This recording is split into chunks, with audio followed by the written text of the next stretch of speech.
Assalamualaikum, salam sejahtera dan selamat kembali ke channel Abang.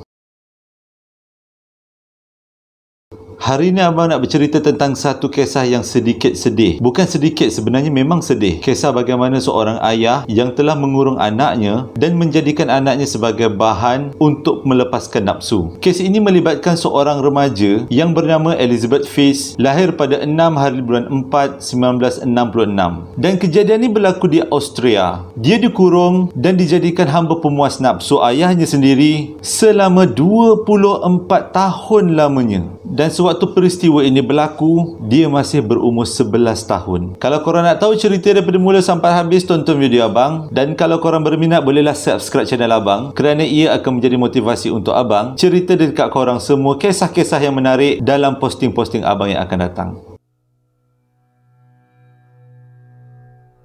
Nama lelaki ini adalah Joseph Fish. Abang wakilkan sebagai si ayah di sepanjang cerita ni. Si ayah lahir pada 9 hari bulan 4, 1935 di Austria. Pada umur 21 tahun dia telah berkahwin dengan seorang perempuan yang bernama Rosemary, dan sewaktu itu Rosemary berumur 18 tahun. Dan hasil daripada perkahwinan dia telah melahirkan 3 orang anak lelaki dan 4 orang anak perempuan. Dan salah seorang daripada anak perempuannya yang bernama Elizabeth, atau abang wakil dengan nama Ellie, yang menjadi watak utama dalam kisah yang sangat menyayat hati ini. Ceritanya bermula pada Ellie berumur 15 tahun. Dia telah lari mengikut kawan-kawannya ke Vienna untuk mencari pekerjaan. Disebabkan kehilangan Ellie, si ayah telah membuat laporan polis dengan mengatakan anaknya hilang. Selepas beberapa tahun, Ellie dijumpai dan ditangkap lalu diserahkan kepada ayahnya. Di sinilah titik permulaan Ellie dikurung dan dijadikan hamba oleh ayahnya sendiri. Pada umur 18 tahun, sewaktu kejadian ini berlaku, ia bermula sewaktu ayah meminta Ellie untuk menolongnya memasang pintu sebuah bilik bawah tanah. Tanpa banyak bicara, Ellie telah menolong ayahnya dengan memegang pintu tersebut, dan pada masa yang sama, si ayah cuba memasangkan pintu pada bingkai pintu yang telah ada. Setelah kerja memasang pintu selesai, Ellie telah ditekuk dengan satu tuala yang mempunyai satu cecair yang membuatkan Ellie pengsan. Selepas itu, Ellie terus ditolak ke dalam bilik dan dikunci. Dan semenjak dari itu, Ellie telah dikurung di dalam bilik bawah tanah. Si ibu yang bernama Rosemary sedar akan kehilangan Ellie. Si ibu mula risau, lalu membuat laporan polis terhadap kehilangan anaknya. Tapi si ibu tidak tahu sama sekali bahawa ini adalah angkara suaminya, ayah kandung Ellie. Pada masa yang sama, untuk mengelakkan disyaki polis, si ayah telah memaksa Ellie untuk menulis satu surat. Dan suratnya berbunyi, "Kepada ibu dan ayah yang disayangi, saya ingin hidup bebas dan berdikari. Saya sekarang berada di satu kawasan di mana saya sihat dan selamat sahaja. Jangan cari saya." Surat itu telah diserahkan kepada pihak polis dan si ayah beranggapan Ellie telah terpengaruh dengan kawan-kawannya dan menyertai kumpulan ajaran sesat, di mana kumpulan ajaran sesat pada waktu itu menjadi satu kebiasaan dan fenomena di kalangan anak remaja di Eropah. Selama 24 tahun, si ayah telah mengurung Ellie di bilik bawah tanah di rumah yang sama. Dan boleh dikatakan si ayah melawat Ellie setiap hari dengan membawa bekalan makanan dan juga barang keperluan. Dan lebih menyayat hati, setiap kali dia berjumpa dengan Ellie, Ellie akan diperkosa. Hasil dari pemerkosaan itu, Ellie telah melahirkan 7 orang anak. Anak yang pertamanya telah mati dan disusuli dengan kelahiran 3 orang anak berikutnya, iaitu Lisa, Monica dan Alex. Untuk tidak disyaki, si ayah telah mengaturkan satu rancangan. Setiap kali Ellie melahirkan seorang bayi, bayi itu akan diambil dan diletakkan di pintu utama rumah. Konon-kononnya macam ada orang letak bayi depan rumah yang macam tak nak baby tu lagi lah. Dan si ayah berpura-pura terkejut apabila membuka pintu dan melihat ada bayi, dan bayi itu akan diambil dan dijadikan anak angkat dalam keluarga ini.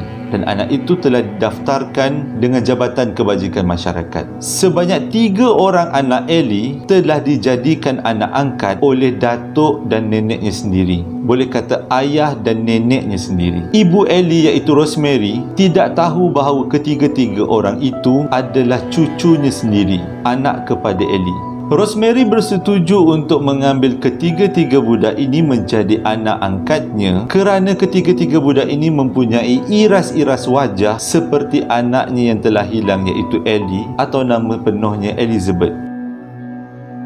Pada tahun 1994, anak keempat Ellie yang lahir daripada hasil pemerkosaan ayahnya sendiri telah lahir. Disebabkan ruang bawah tanah kelihatan begitu sempit dengan kehadiran anak yang baru ini, si ayah telah memaksa Ellie untuk membesarkan ruang bawah tanah dengan cara mengorek dinding tanah menggunakan tangannya sendiri. Ellie begitu takut untuk melawan dan dia hanya menurut apa yang diarahkan oleh ayahnya. Bilik itu berjaya dibesarkan dengan menggunakan kudrat Ellie dan anaknya tanpa menggunakan sebarang peralatan, tapi hanya menggunakan tangan kedua beranak ini. Ellie sempat mengajar anaknya membaca. Ada beberapa ketika Ellie cuba melawan, tidak mahu mengikut apa yang disarankan oleh ayahnya, iaitu menggali tanah menggunakan tangan untuk membesarkan bilik. Tapi ayahnya mengugut jika Ellie tidak berbuat demikian, si ayah akan membakar Ellie dan juga anaknya. Dan ada kalanya juga jika Ellie membantah dalam melakukan satu perkara, si ayah akan memutuskan bekalan elektrik dan dua beranak ini akan duduk dalam keadaan gelap dan selalunya mereka menghabiskan masa dengan menangis. Abang baca kisah ni pun abang sedih. Macam manalah hidup dia begitu tertekan dengan adanya ayah macam ini.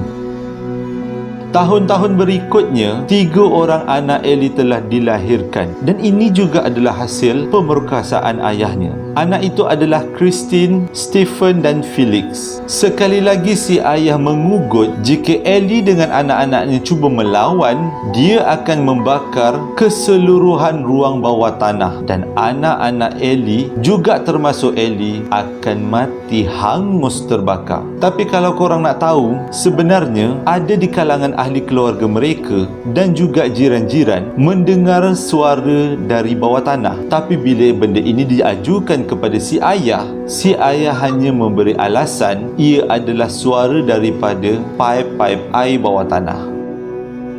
Pada tahun 2008, iaitu 19 hari bulan 4, salah seorang daripada anak Ellie yang berumur 18 tahun, iaitu Christine, telah jatuh pengsan. Disebabkan terlalu sayangkan anaknya, Ellie telah memaksa si ayah untuk membawa Christine ke hospital. Pada mulanya si ayah tidak mahu mengikut apa yang dikehendaki Ellie, tetapi setelah dipaksa dengan cara memukul, akhirnya si ayah membenarkan Ellie dan Christine naik ke permukaan. Dan ini adalah detik pertama selepas 24 tahun Ellie melihat dunia luar. Ellie dan Christine dihantar ke hospital dengan menggunakan ambulans. Si ayah sampai ke hospital agak sedikit lambat. Dan sesampainya si ayah ke hospital, Christine telah dimasukkan ke dalam wad kecemasan kerana didapati buah pinggangnya tidak berfungsi dengan baik. Dan pada waktu ini, Ellie telah mengambil keputusan untuk melarikan diri. Disebabkan kehilangan Ellie, pihak hospital mula berasa curiga dan mereka telah menyoal siasat si ayah tentang apa yang sebenarnya terjadi. Tapi disebabkan sudah terlalu tua, si ayah telah bercerita dengan cerita yang berbelit-belit. Pihak hospital mendapati ada sesuatu kejanggalan daripada cerita si ayah. Pihak hospital telah menahifkan polis dan mengadukan hal ini, yang menjadi persoalan oleh pihak hospital. Kenapa ibu si Christine yang bernama Elizabeth melarikan diri padahal anaknya dalam keadaan kritikal? Pihak polis sampai ke tempat kejadian dan mula menyoal siasat si ayah. Daripada hasil siasatan, pihak polis mendapati ibu kepada Christine adalah Elizabeth yang dilaporkan hilang pada 24 tahun yang lepas. Hasil daripada soal siasat polis, si ayah tetap mempertahankan bahawa Elizabeth anaknya telah melarikan diri bersama kawan-kawannya dan mengikut kumpulan ajaran sesat, sama dengan alasannya pada 24 tahun yang lepas. Bagi mengukuhkan cerita, si ayah telah mengemukakan beberapa surat kepada pihak polis untuk memperkuatkan alasan yang mengatakan Elizabeth telah lari mengikut ajaran sesat.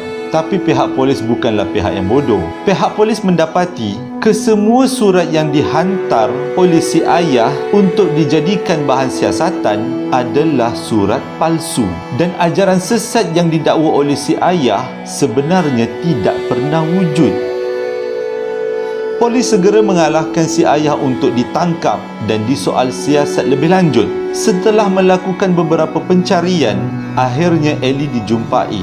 Pihak polis telah menyoal siasat Elizabeth untuk mengetahui perkara sebenar. Setelah itu, pihak polis telah menggeledah rumah bawah tanah seperti yang diceritakan oleh Ellie. Dan kejadian ini berlaku pada 26 hari bulan 4 tahun 2008. Hasil daripada penggeledahan itu, dijumpai anak-anak Ellie masih lagi ada di bawah tanah. Anak-anak itu telah dibawa ke hospital untuk diperiksa kesihatannya.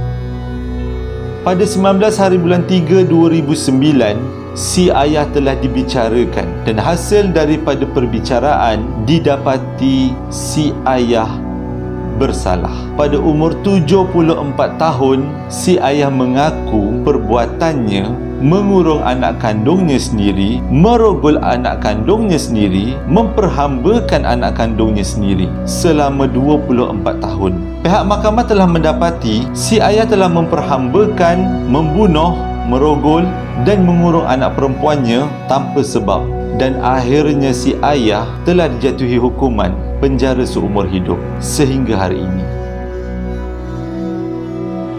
Terima kasih sebab dah menonton video abang daripada mula sampai habis. Sewaktu mula-mula kawan abang minta abang ceritakan cerita ini, abang mati-mati ingatkan cerita ini adalah satu cerita yang ringan. Tapi selepas abang membacanya, abang rasa sedih. Kehidupan seorang perempuan yang bernama Elizabeth terkurung dalam bilik bawah tanah selama 24 tahun. Membesarkan anak-anaknya dengan segala kekurangan. Membiarkan dirinya dijadikan hamba oleh ayahnya sendiri. Cukup setakat ini untuk posting abang pada hari ini. Kita akan berjumpa lagi dalam posting abang yang akan datang. Diharap kisah ini akan memberi pengajaran yang baik untuk kita semua. Assalamualaikum warahmatullahi wabarakatuh.